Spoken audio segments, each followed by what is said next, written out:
Hi, I'm Daryl Hall. And I'm John Oates. You're watching MTV Music Television. There's nothing else like it anywhere.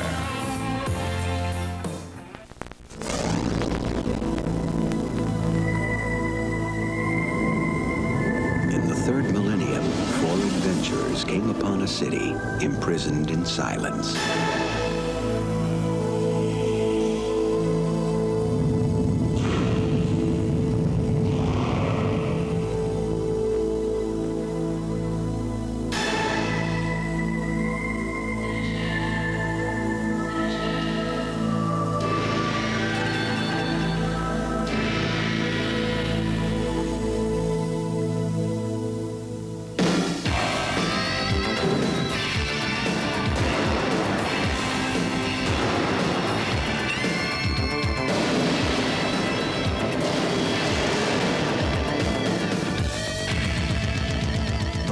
Of music. No one lets you experience it. Like General Electric. When you compare Ford Ranger and Chevy S10 to the new two-wheel drive Jeep Comanche, you'll find they're priced about the same. Yet Comanche has the most powerful standard engine, the longest wheelbase, biggest wheels and tires, highest ground clearance, and the largest optional payload capacity. In fact, the more you compare Comanche, the more you'll see there is no comparison. Get 9.9 on new Jeep Comanches, Cherokees, Wagoneers, and Grand Wagoneers.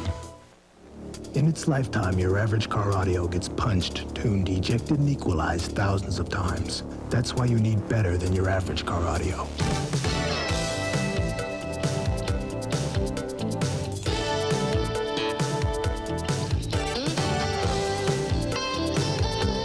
Clarion.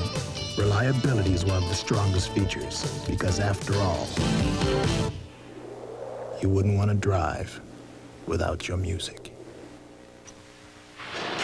Where's Schooler? Here, Sergeant. I have a letter here for you. Thank you, Sergeant. The Army's special 2-year enlistment can get you to college 2 years wiser.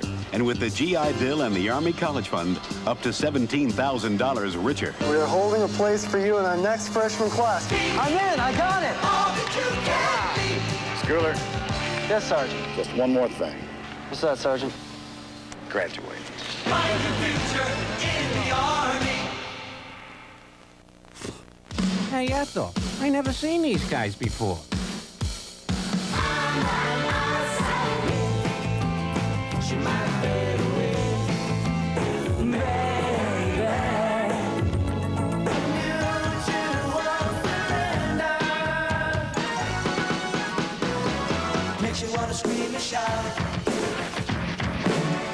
Who are these guys anyway? The new Faces of MTV. Watch every day or you'll miss them. The Rush concert was sponsored in part by Clarion Car Audio, by the new Jeep Comanche, and by General Electric. And by the way, the Rush Grace Under Pressure concert is available on home video cassette. And as a matter of fact, the song Big Money, which you did not see performed in the concert, is included on the home video cassette. And coming up next Saturday from our Live at the Ritz series, we've got a band whose founding members, Tito Lariva and Chalo Quintana, hail from El Paso, Texas, and you can hear the Tex-Mex influence in their music, even though now they make LA their home.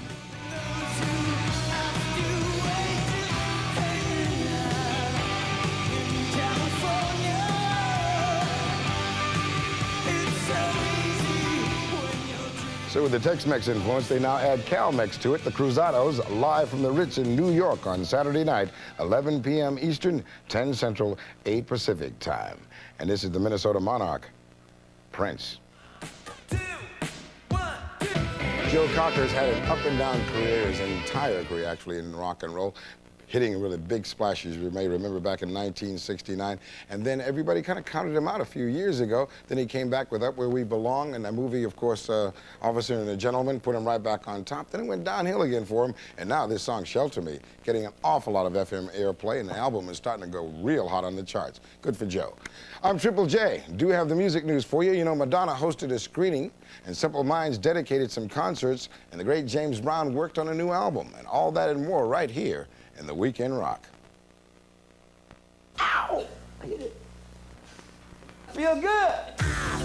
And we feel good about James Brown. The Godfather spent the week in New York, recording the follow-up album to his top 10 Rocky hit, Living in America. Everybody digs James Brown. Everybody loves Santa Claus, and James Brown is second to none. On Tuesday, Simple Minds renewed their support for Amnesty International. They dedicated the proceeds of a Los Angeles concert to the organization which helps free political prisoners. The songs that we have is totally in sync with the hopes and the desires of the Amnesty International organization. On Thursday, we suggested the Rolling Stones story gets more like a soap opera every day, and we're not alone. The Stones' inner turmoil made national media headlines all week. What did mixed telegrams say? Will the Stones tour or won't they? Will they even stay together? Stay tuned. In L.A. Thursday, a new-look Madonna accompanied husband Sean Penn to a celebrity screening of his new movie, At Close Range. The evening brought them close to the press, too, who asked the couple,